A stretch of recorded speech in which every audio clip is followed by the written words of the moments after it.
Olá pessoal, tudo bem? Professor Ian Colasso, vamos realizar os comentários do 37º exame da ordem, na disciplina preferida de todos vocês, aquela disciplina que a gente inicia logo o exame com a garantia das 8 questões que podem muito efetivar a aprovação de vocês nesse tão sonhado exame da ordem, tá certo? Ética profissional, certo? Ética, acho que o 38º exame muito provavelmente vai manter a mesma quantidade de questões, 8 questões. Então, é um índice muito importante para que vocês garantam a aprovação, porque no regulamento há uma previsão de que o número de questões de ética ele não pode mais ser alterado, certo? Então, a gente tem essa garantia aí de manutenção das 8 questões. E é sempre bom, né, claro, como metodologia, resolver as questões anteriores e discutir, inclusive, agora nessa fase que a gente não tem o gabarito definitivo ainda, a possibilidade de algumas anulações. Claro que posteriormente a essa aula, né, que a gente realiza logo após o exame da ordem, supervenientemente a gente vai ter acesso ao gabarito definitivo. Vou se definir se algumas questões serão anuladas ou não. Dentro dessa análise preliminar, antes de tudo, a gente identifica a possibilidade da anulação de uma questão, tá?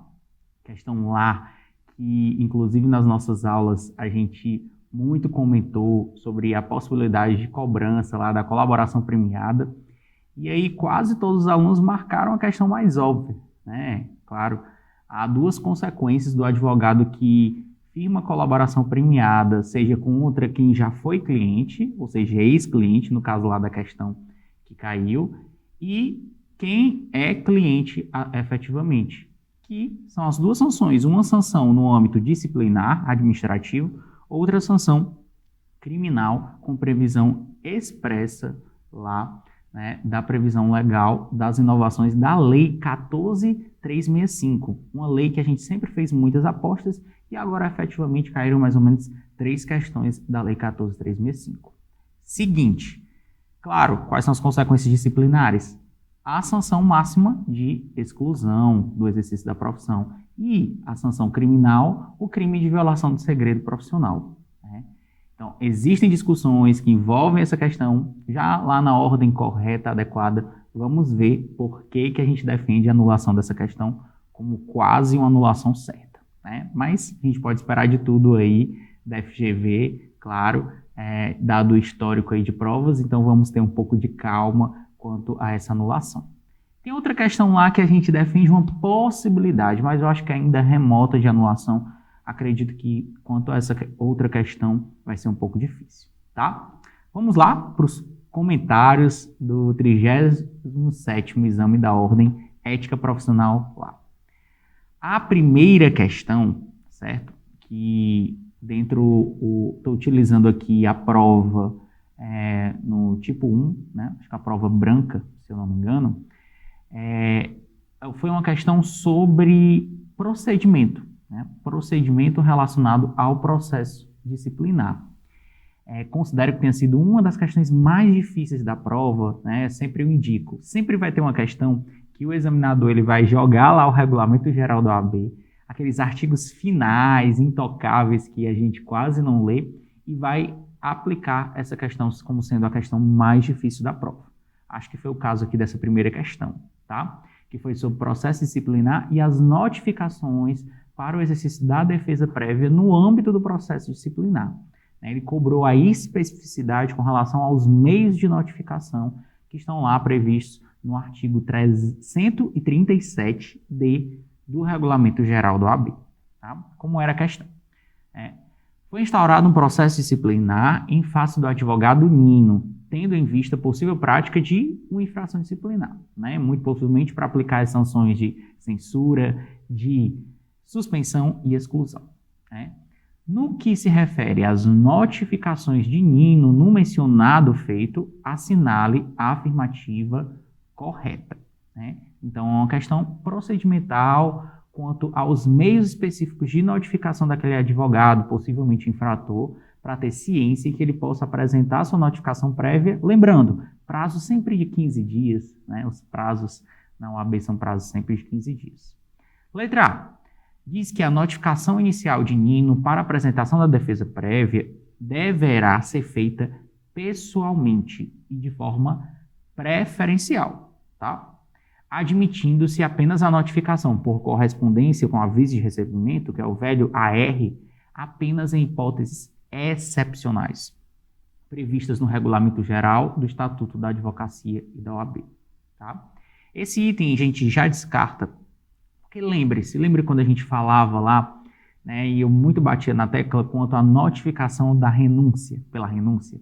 Eu dizia que o Regulamento Geral dizia que a notificação do cliente, né, que estaria sendo objeto da renúncia por um advogado, do ato do advogado que extingue o mandato, ela deveria ser feita preferencialmente por carta com aviso de recebimento.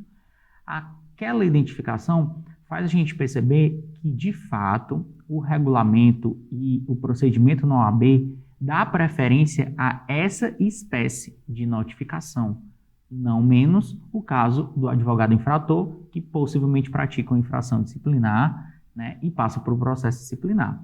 Então, o item A estaria incorreto porque dizia que a notificação, preferencialmente, ela é feita de forma pessoal. Na verdade, preferencialmente, ela é feita por carta com aviso de recebimento e não excepcionalmente, como é colocado aí no item A, ok?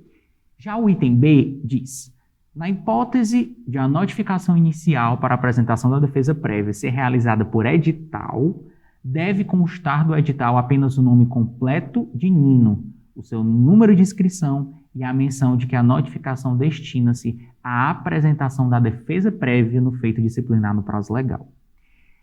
Esse item B, a gente poderia responder muito conhecendo a essência do processo disciplinar. Sabe por quê? Porque a essência do processo disciplinar é que ele seja sigiloso, né? Lembre-se, até o trânsito em julgado do processo disciplinar, só quem tem acesso são as partes ou os defensores e a autoridade judiciária eventualmente competente no caso da judicialização daquele processo disciplinar. Dessa forma, não tem sentido mesmo uma notificação por edital, que é uma notificação excepcional, caso, né, haja uma frustração daquela modalidade preferencial por carta com aviso de recebimento, em que há uma notificação por edital. Não há sentido algum que seja identificado que aquele nome do advogado que vai sair, o seu número de inscrição na OAB, ele provavelmente vai estar sendo notificado porque ele responde a um processo disciplinar específico. Então, esse é um dos pontos que a gente já descarta o item, né, com relação ao item correto. Por quê? De forma alguma, né? A notificação via edital, que ela é realizada apenas se frustrada a entrega da notificação por carta, né, ela deve respeitar o sigilo. Por isso só pode constar o nome completo do advogado, o número de inscrição, mas jamais pode ser indicado a finalidade de comparecimento ao conselho seccional ou à subseção. Isso tem que ficar de forma implícita. Aí o advogado, né, na verdade, o advogado infrator, né, que está sendo acusado eventualmente por uma representação disciplinar, ele vai procurar saber e só assim que ele vai ter acesso ao processo disciplinar. Beleza? O item C diz que as notificações realizadas no referido processo disciplinar que forem feitas através de edital, com exceção da notificação inicial, deverão indicar o nome completo do Nino, do advogado constituído para a sua defesa, salvo na hipótese de atuação em causa própria, tá? Não existem esses elementos aí, ele já foi um pouco mais além, né? Até porque, a gente lembra, de fato, é possível que o advogado, e é necessário, é obrigatório que ele esteja representado ou em causa própria ou por outro advogado, mas a menção no edital, né, na notificação por edital, do advogado constituído para sua defesa, violaria o sigilo profissional, até porque você já perceberia que se tratava de um processo disciplinar. Beleza? Então, o item correto, finalmente, é o item D. Né? O item D fala uma presunção regulamentar prevista de quando efetivamente, né, aquela notificação enviada por carta com aviso de recebimento, ela seria considerada regular. Né? O item D. A presunção de recebimento das notificações enviadas por correspondência com aviso de recebimento ao endereço residencial ou ao endereço profissional que constem no cadastro do advogado Nino junto ao Conselho Seccional, certo? De fato, o parágrafo 1º do artigo 137d do regulamento, ele traz essa presunção de que, claro, é obrigação do advogado manter atualizado o seu endereço, né, residencial e, muito provavelmente, o seu, né, endereço profissional também. Então, o endereço profissional ou residencial constante do cadastro no Conselho Seccional, né, deve ser o que vai guiar o encaminhamento da carta com aviso de recebimento para a finalidade de ciência para apresentação de defesa prévia no processo disciplinar. Se há uma modificação superveniente, não importa, há uma presunção da regularidade daquela notificação inicial. Muito provavelmente, né, vai suscitar aí uma citação, uma notificação via edital, e se mesmo assim o advogado não comparecer, lembra da regra, aplica-se subsidiariamente ao processo penal, o que significa dizer é que o advogado ele não vai ser considerado réu, mas deve ser nomeado um advogado dativo para poder representá-lo naquela causa, tá certo? Então, primeira questão da prova, item D, uma questão realmente difícil, cobrava o procedimento, mas que a partir da essência do processo disciplinar era possível se resolver. Ok? Vamos lá para a segunda questão. A segunda questão era uma questão típica. Tá? Quem é meu aluno sabe que eu vivo falando, eu digo para vocês, que vocês, né, não poderiam deixar de esquecer. A extinção do mandato é um assunto muito cobrado. E a previsão lá do artigo 5º do Estatuto da OAB já foi cobrado inúmeras vezes em várias provas. E assuntos muito cobrados são efetivamente repetidos, certo? Então, a segunda questão trata sobre a extinção do mandato, as questões relacionadas à renúncia e a exigência ou não de advocacia mediante o mandato exteriorizado pela procuração. Vamos lá ler a segunda questão. Tereza, advogada, contratada por Carina para representar seus interesses na ação judicial, decidiu renunciar ao mandato conferido. Tá? Trabalha com datas as questões. Em 16 de fevereiro de 2023, Tereza redigiu uma notificação de renúncia, né? Obrigatório a notificação de renúncia, e a envia por meio de correspondência com aviso de recebimento. Olha aí, pela segunda questão dava para a gente imaginar que de fato a preferência aí das notificações da OAB eram por correspondência com aviso de recebimento. E a Carina, que era cliente, recebeu a notificação no dia 28 de fevereiro de 2023, que não é um ano bissexto, né? No dia seguinte, Carina ajustou com a advogada Fernanda, uma nova advogada, que ela passaria a representar os seus interesses na ação judicial a partir de então. Só que a Fernanda ainda não havia assinado a nova procuração, né? Lembre-se, caso um novo advogado fosse constituído nos autos, e qual é a forma em que esse novo advogado é constituído nos autos? Por meio da procuração, né? Procuração vinda aos autos. A partir do momento em que eu tenho um novo advogado constituído nos autos, aquele prazo legal, qual é o prazo legal de representação após a notificação válida? De 10 dias, ele passa a não valer, né? É porque são 10 dias salvo substituído, né? Sempre a gente bate muito nessa tecla. Então, considerando esse cenário sobre o cumprimento do prazo processual, que tinha vencimento no dia 2 de março de 2023, pedia para a gente assinar a afirmativa correta, tá? A Tereza, que era a antiga advogada, que notificou a cliente do seu ato de renúncia. O item A diz que a Tereza deve cumprir o prazo porque continuará obrigada durante os 10 dias seguintes à notificação de renúncia a representar a Carina, mesmo que tenha sido substituída antes do término desse prazo. Observe, por que eu acho que se o examinador ele for bastante justo, ele pode, de certa forma, anular essa questão? Porque quando ele trouxe os elementos dos fatos, tá? Dos fatos de forma bem identificados, ele disse de forma clara que a nova advogada Fernanda, ela não né, tinha anexado procuração. Ela não tinha sequer assinado procuração, embora ela já tivesse ciência que ela era nova advogada. Então, no caso concreto, se a gente analisar no caso concreto, não houve a formal substituição. Mas observe, o item A, ele fala não apegado ao caso concreto, ele fala como se fosse a cobrança da letra da lei, lá, parágrafo 3º do artigo 5º do Estatuto da OAB.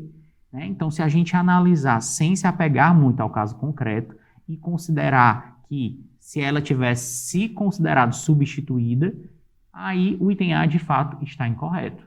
Por quê? A Tereza não deve cumprir o prazo de 10 dias se ela tivesse sido substituída antes do término desse prazo. Tá? Porque previsão legal do parágrafo 3º. Embora no caso concreto a gente não tivesse vislumbrado essa efetiva substituição. O item B diz que a Tereza estará desobrigada do cumprimento do prazo porque Karina foi notificada da renúncia ao mandato em data anterior ao seu vencimento. E aí esse é o ponto também um pouco polêmico, tá? De fato, o item aqui, né, ele está incorreto, por quê? Como não houve efetiva substituição, no caso concreto, não se realizou a exceção. Como não se realizou a exceção, não importa que o vencimento que está próximo ainda, né, não tinha sido efetivado após a notificação. A advogada Tereza, ela é obrigada a ficar na representação, inclusive cumprir o prazo, né, vencimental, após os 10 dias. E há, inclusive, uma discussão se esses 10 dias seriam 10 dias úteis ou seriam 10 dias corridos. Tá? O que prevalece é que esse prazo ele tem uma dimensão processual e são 10 dias úteis. Dentro dessa perspectiva, o item B estaria incorreto, porque ela continua obrigada, mesmo que a renúncia tenha sido feita antes do vencimento, já que não houve a efetiva substituição. Tá? O item C diz que Fernanda não poderá cumprir o prazo, já que somente poderá postular em juízo fazendo prova do mandato. Observe, a questão cobrou tanto o item da renúncia e da continuidade da representação no prazo de 10 dias, salvo ser antes substituído, quanto a advocacia sem o instrumento obrigatório que é a procuração, que é a regra do caput do artigo 5º, tá? Do Estatuto. Quanto a essa condição, diz que a Fernanda não poderá cumprir o prazo, já que só pode postular fazendo prova do mandato, né, por meio da procuração. É possível? Sim, que a Fernanda postule sem a procuração. Né? E aí esse é um dos questionamentos específicos. Existem exceções para a advocacia sem procuração. O próprio CAPT, ele traz aí uma exceção. Tá? E o item D, que é o item considerado correto pela banca, ele entende que a Fernanda poderá cumprir o prazo, já que, afirmando-se urgência, que é exatamente a excepcionalidade, o momento da excepcionalidade, ela pode atuar sem procuração, obrigando-se, nesse caso, a apresentá-la no prazo de 15 dias, que é prorrogável por igual período. Tá? Quem resolveu muitas questões, que inclusive esse assunto é um assunto muito repetido, com certeza marcou o item D, que era o item que estava bem mais completo, né? É exatamente a hipótese de urgência, ela justifica a advocacia sem procuração. E a gente sempre considera esse tema um tema muito batido. Apenas se você errou essa questão e está precisando lá nos 38, 39 questões, que eu argumentaria, né, buscar a anulação dessa questão em razão dessa confusão entre o caso concreto e a letra da lei. Tá? A questão, o examinador talvez um pouco se perdeu, mas eu considero pouco provável a possibilidade de anulação dessa questão, pessoal, para ser bem sincero, porque ele quis trabalhar, né, na verdade, com a letra da lei, embora a partir de uma questão específica, tá certo? Então, a anulação ela é vislumbrada como excepcional. Né? E se vocês quiserem ter acesso aos comentários integrais, né, vocês podem ver que eu faço pontuações sobre a possibilidade de anulação. Tá? Vamos lá para a terceira questão. Terceira questão, uma questão sempre interessante, e parece aí que as minhas apostas elas foram observadas, né, sobre infração disciplinar. Sempre, né, quem é meu aluno lembra, a gente tenta memorizar quais são as sanções em que são aplicadas a suspensão e a exclusão. E eu sempre digo, tudo que está por fora é censura, né? E a gente fala muito bem quando a censura ela pode se converter em advertência e todos aqueles requisitos. Então essa foi uma questão muito boa. Mesmo que você não soubesse decorado todos os incisos do artigo 34, que foi cobrado o inciso tradicional, né, previsto expressamente, mas mesmo assim você acertaria com certeza essa questão sobre infração disciplinar. O que é que diz a terceira questão? Laura, advogada inscrita na OAB, atua na defesa de Amanda em processo criminal. Pessoalmente convicta da inocência de Amanda, a Laura elaborou um recurso em que transcreveu seletivamente parte dos julgados dos tribunais superiores. Então, o que é que a Laura fez? Deturpou o teor do julgado, com o objetivo de iludir o juiz da causa. Tá? Verificada tal infração disciplinar, instaurou-se o regular processo administrativo disciplinar para apurá-la. Ele informa que a Laura não é reincidente, nem recebeu punição disciplinar anterior. Show, ela é primária. Também não está presente qualquer circunstância agravante. Lembra, as circunstâncias agravantes, elas são, né, muitas vezes consideradas para a finalidade de entender pela acumulação da sanção auxiliar acessória de multa e, ao mesmo tempo, para graduar, né, o período da sanção disciplinar, como, por exemplo, a sanção disciplinar de suspensão, que varia de 30 dias a 12 meses. Diante dessas circunstâncias, a Laura está sujeita a o quê? Né? O item A. A interdição do exercício profissional em todo o território nacional pelo prazo de 30 dias a 12 meses? Não, porque ela não está enquadrada lá nas hipóteses de suspensão. Lembra? Suspensão, retenção abusiva de autos, inépcia profissional, né? Atos incompatíveis e tudo lá relacionado a dinheiro ou fraude efetiva à lei em concurso de agentes. Observe que eu sempre destaquei. Fraudar ou deturpar, na verdade. Dispositivo de lei, de julgado, de jurisprudência, não é a mesma coisa que a fraude à lei em concurso de agentes. Tá? Então, a gente já afastaria essa condição. E o item B, a censura. Muito bem. Que pode ser convertida em advertência em ofício reservado, é isso que é advertência, sem registro em seus assentamentos. Era caso de conversão em advertência? Era sim caso, porque se enquadra numa hipótese em que estão presentes circunstâncias atenuantes, exatamente o fato dela ser primária a Laura. Então, o item correto é o item B, sem sombra de dúvidas. O item C a gente afasta porque fala da multa, né? Lembre-se, a multa é penalidade acessória acumulada ou cumulável com censura e suspensão. Mas nesse caso não seria possível se acumular a multa, já que não estavam presentes circunstâncias agravantes, conforme a questão falou. Tá? E o item D, impedimento de exercer o mandato profissional. Né? Ele quis misturar aí o impedimento, incompatibilidade, com as circunstâncias das infrações disciplinares. Tá? Então, o artigo 34, né, no seu inciso, no caso, o inciso 13, na verdade, desculpa, é o inciso 14 do Estatuto da OAB, coloca exatamente a condição da sanção disciplinar específica de deturpar o teor de julgado para iludir o juiz da causa e a aplicação da sanção de censura, conforme o artigo 36, inciso 1º, tá? A conveniência sobre a substituição da punição, né, pela advertência está lá no artigo 40, no inciso 2, que era exatamente o caso. Tá? E não, ausentes as circunstâncias agravantes, artigo 39, como não existia, não tem por que acumular penalidade acessória de multa. Então, o item correto aí é o gabarito item B. Show? Vamos lá para a quarta questão? Vamos nessa. Respira aí firme, pessoal, que é importante estar atento a essa correção. A advogada Celina celebrou com a cliente Camila um contrato de prestação de serviços advocatícios. Ou seja, questão clichê de honorários advocatícios. Envolve o pagamento de honorários, envolve questões éticas. Lembra? Questão do Código de Ética e Disciplina. Foi cobrado o artigo 48, parágrafo 1º do Código de Ética e Disciplina, né?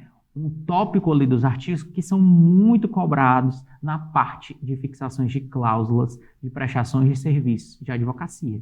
As regras em que guiam, né, o advogado na fixação do seu contrato de prestações de serviços de advocacia.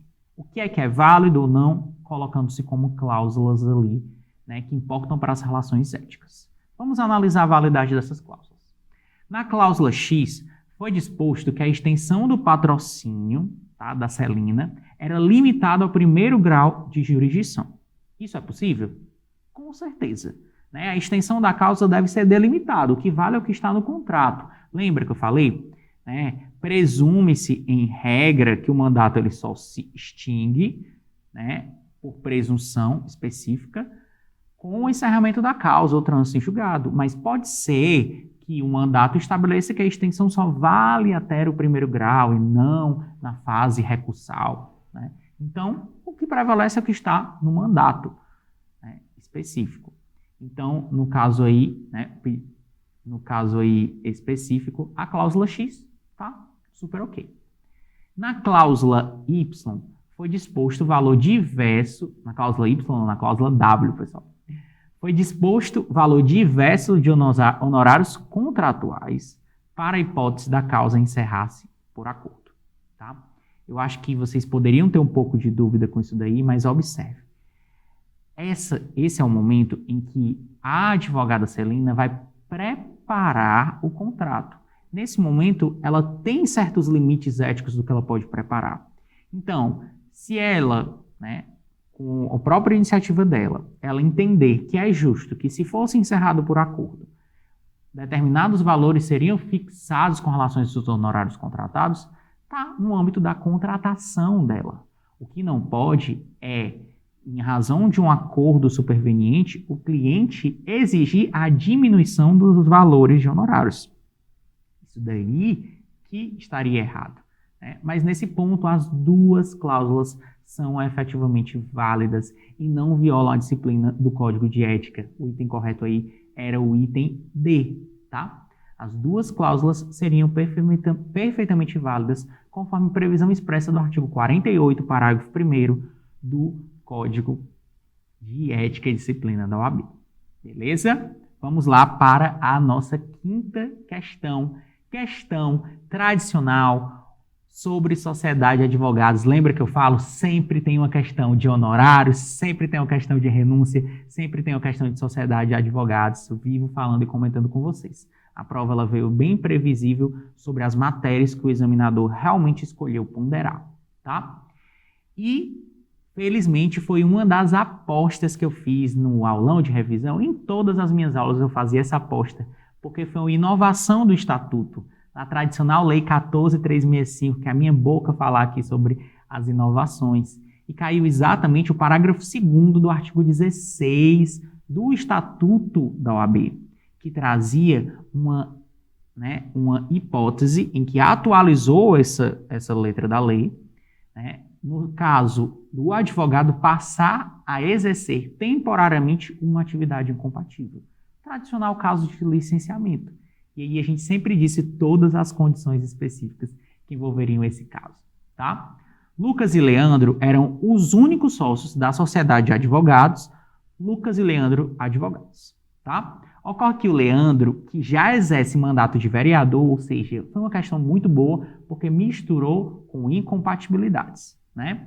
O Leandro já exerce mandato de vereador. Enquanto a condição de vereador, lembra, não existe nenhuma incompatibilidade. Existe impedimento, né? Ele não pode advogar nem contra nem a favor do poder público em geral. Só que o Leandro passou a integrar a mesa diretora da Câmara Municipal no próximo biênio. Dessa forma, ele se enquadra numa das regras da incompatibilidade, passou a integrar a mesa diretora. Então, o item A. Deverá, né, a sociedade transformar-se em sociedade unipessoal de advocacia com a concentração em lucros das cotas que pertencem a Leandro, está querendo dizer que, né, como o caso aí, o Leandro, para sua exercer atividade incompatível, é obrigatório que que a sociedade se transforma em sociedade unipessoal? No caso, não. Por quê? Porque mesmo ele exercendo atividade incompatível, ele pode permanecer na sociedade, tá? Sendo essa incompatibilidade de forma temporária. O item B. Deverá averbar, no registro da sociedade, lá no contrato social, o licenciamento de Leandro para exercer atividade incompatível com a advocacia em caráter temporário, mas não altera a constituição da sociedade. Esse é o item correto, exatamente o que está cravado no parágrafo 2º do artigo 16 da nova redação do Estatuto da OAB, tá?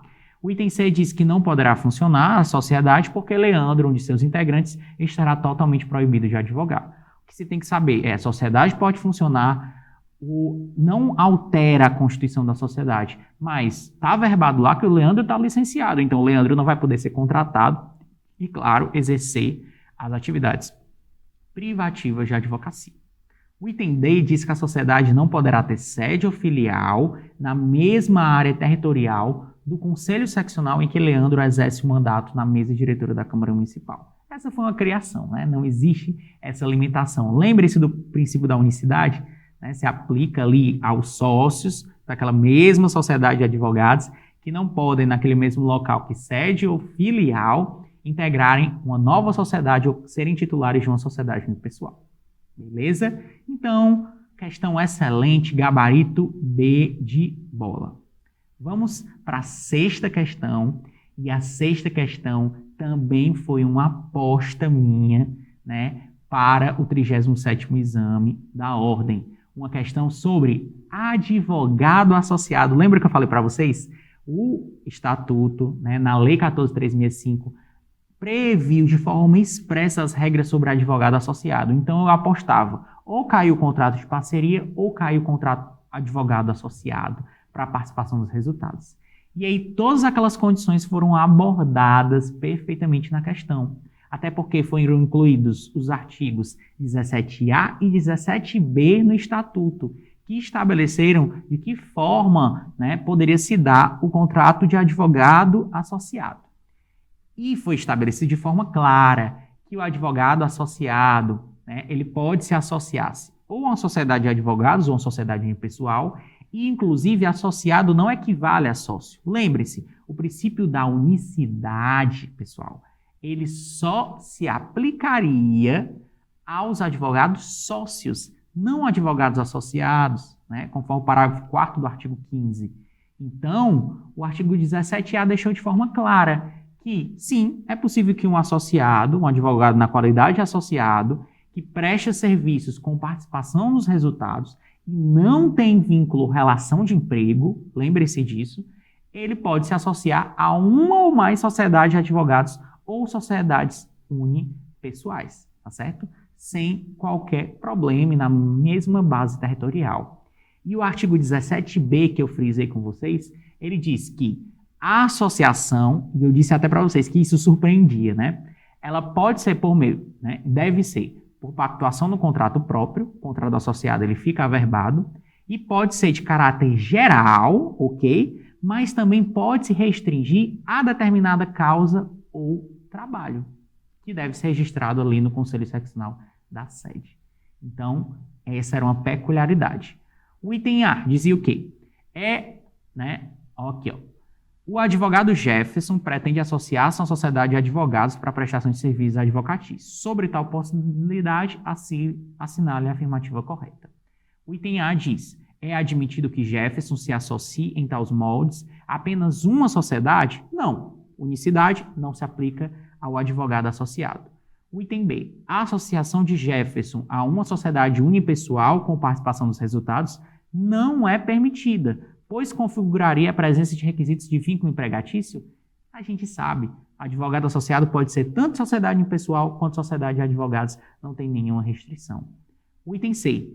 É admitido que Jefferson se associe simultaneamente a uma sociedade de advogados e a uma sociedade unipessoal? Sim, perfeitamente. Item C, de carteirinha da OAB na mão de vocês. Quem fez o 37º exame e garantiu, né, essa primeira passagem para receber a vermelhinha, eu super parabenizo. E você que está estudando para o 38º, né, a partir desse estudo, dessa análise das questões, com certeza você vai conseguir realizar esse grande sonho, tá? O item D dizia que a associação de Jefferson à Sociedade de Advogados deveria ser em caráter geral, não se admitiria a restrição de determinada causa, e vocês, meus alunos, viram perfeitamente que poderia sim ser restringido a uma determinada cláusula, tá? Ufa, respira aí. Sétima questão, pessoal, a sétima questão é uma questão excelente, uma questão que foi objeto de aposta minha que iria cair. Infelizmente, né, não foi a melhor coisa possível o gabarito que veio ali da FGV, e o examinador quis complicar ali nos itens. Ele fez uma questão maravilhosa, uma questão que era uma aposta minha de inovação no estatuto, né, matéria de prerrogativas, já estava com tempo que não caiu prerrogativas, caiu exatamente a prerrogativa que eu indiquei, que seria a prerrogativa da inviolabilidade e a regra da colaboração premiada, mas infelizmente o examinador não foi feliz num dos seus itens, o que gera, eu acho que, grandes chances de ser uma questão anulada, tá? O que é que dizia a sétima? Pedro, advogado, passou a ser investigado criminalmente em conjunto a Antônio, que era seu ex-cliente, tá? Então guarda aí, o Antônio era seu ex-cliente, mas também o Pedro foi investigado juntamente ao Mateus, que era juiz da comarca. Então, tanto o ex-cliente quanto o juiz da comarca passaram a ser investigados, muito possivelmente em coautoria aí, junto do advogado Pedro, em razão da suposta participação em atos fraudulentos que importavam no pagamento de benefícios previdenciários indevidos. Eita! No âmbito das investigações, a autoridade judiciária competente determina medida cautelar, a velha medida cautelar judicial de quebra da inviolabilidade, de busca e apreensão, que importa violação do local de trabalho de Pedro. Posteriormente, o Pedro é consultado pelo órgão encarregado da investigação sobre o seu interesse em celebrar acordo de colaboração premiada. E aí, quando eu acho que vocês leram, vocês lembraram de mim, com certeza aqui, desse ponto, e também do estudo de vocês reforçado, tá? O item A diz: é válida a medida de busca e apreensão executada no local de trabalho de Pedro, se fundada exclusivamente em declarações de outro colaborador, sem confirmação por outros meios de prova. Completamente errado. Lembre-se, a medida de busca e apreensão, ela é válida somente se for firmada, né, não exclusivamente pelas declarações do colaborador. Lembre-se, a colaboração ela não é suficiente. Tem de ter confirmação por outros elementos de prova para que as declarações do colaborador fomentem a excepcionalidade da quebra da inviolabilidade numa medida judicial cautelar. Show? Item B. Em hipótese excepcional, podem ser usados nas investigações documentos, mídias e objetos pertencentes a outros clientes de Pedro. Lembre-se, em hipótese excepcional, podem ser usados documentos, mídias e objetos pertencentes a outros clientes? Não. A única exceção é se eles estivessem sendo formalmente investigados. E aí só o ex-cliente lá, o Antônio, que poderia enquadrar. Então, não, né? Somente os clientes formalmente investigados lá. Exceção do parágrafo 7º do artigo 7º do Estatuto da OAB, exceção que vinha antes mesmo das inovações, tá? E aí o item C de carteirinha da OAB na mão de vocês, com certeza muitos marcaram isso daí, muitos marcaram o item C. Se Pedro efetuar a colaboração premiada contra Antônio, tal ato vai importar em processo disciplinar, que pode culminar com a aplicação da sanção de exclusão. Questão, item corretíssimo, sim, porque o Antônio era ex-cliente e se o Pedro efetuar a colaboração premiada sobre ex-cliente, ele estará sujeito à sanção disciplinar máxima, que é a sanção de exclusão. O item C está correto, mas infelizmente não foi o que veio no gabarito preliminar da FGV, mas foi o item D, que parece também estar correto, mas não tão correto como o item C. Se eu tivesse nessa prova, com certeza eu teria marcado o item C dentro dessa dúvida, tá? O item D diz: se Pedro efetuar a colaboração premiada contra o Mateus, que era o juiz da causa, não estará sujeito às penas relativas ao crime de violação do segredo profissional. Lembre-se, se ele firma a colaboração premiada contra ex-cliente ou cliente, ele estará sujeito tanto à sanção disciplinar de exclusão, quanto ao crime de violação de segredo profissional, que está tipificado no artigo 154 do Código Penal. Tá? É isso que prevê de forma expressa o parágrafo, um dos parágrafos lá do artigo 7º, que é o parágrafo 6º, que foi super subdividido lá, no caso aí é o parágrafo 6º-I do artigo 7º do Estatuto, que previu exatamente essa sanção. O item D, ele de fato estaria correto, como foi eleito, porque, tendo sido Mateus ex-juiz, nada diz que entraria ali na violação do crime de segredo profissional, porque ele não era ex-cliente ou cliente, tá? Mas claro que eu marcaria o item C, que o item C é o mais correto. Tendo 2 itens corretos, muito provável a anulação, tá? E para encerrar, uma questão falando sobre restrições relacionadas ao exercício de cargo na OAB, tá? Uma questão também de médio para difícil. Por quê? Porque foi uma cobrança de um dos tópicos do Código de Ética que não é muito usual que seja estudado, tá? É uma questão muito mais relacionada a aspectos administrativos. Só que tinha lá no nosso material, no nosso tópico 7.5, que foi compartilhado com vocês, dentre a parte lá do capítulo que falava sobre incompatibilidades e impedimentos, eu colocava selecionado as restrições ao exercício de cargo na OAB. E o que foi cobrado aqui foi exatamente a nova disposição nem tão nova, depois de 2016, que alterou o Código de Ética e Disciplina e previu de forma específica uma restrição para aqueles que exercem cargo ou função na OAB, que eles não poderiam nem firmar contratos onerosos de prestação de serviços, não poderiam nem adquirir bens imóveis ou móveis, desde que infungíveis, postos à venda pelos cargos da OAB, tá? E teriam restrições quanto ao fornecimento de produtos para a OAB. Era exatamente o caso aqui da advogada Maria. Ela integrava uma comissão de defesa do consumidor de certo seccional da OAB, que promovia debates e qualificação profissional dos colegas sobre temas específicos sobre direito do consumidor. Como ela exercia uma função perante a OAB, perguntava se, enquanto integrar essa comissão, o que é que a Maria poderia fazer, tá? O item correto aqui é o item A, de aprovação no exame da OAB. A Maria poderá firmar contrato gratuito de prestação. Contrato gratuito não tem nenhum problema. Agora, o contrato oneroso, se ela recebesse a contraprestação, há sim uma restrição do artigo 32 do Código de Ética. Tá? O item B estava incorreto porque dizia que ela era impedida de adquirir bens móveis fungíveis. Essa é uma exceção.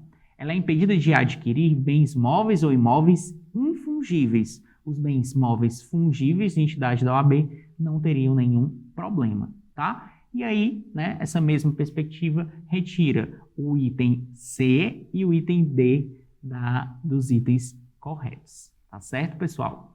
Eu super agradeço aqui a atenção de vocês para esses minutinhos de correção. Espero que essa correção, essa análise das questões, das temáticas mais recorrentes, possa lhes ajudar, seja na orientação de um recurso para esse 37º exame, seja no estudo para o 38º. Queria dizer que vocês podem me seguir nas redes sociais, professor Ian Colasso, e podem contar comigo aí para o caminho da aprovação e vocês terem essa vermelhinha tão sonhada. Grande abraço. Tchau, pessoal.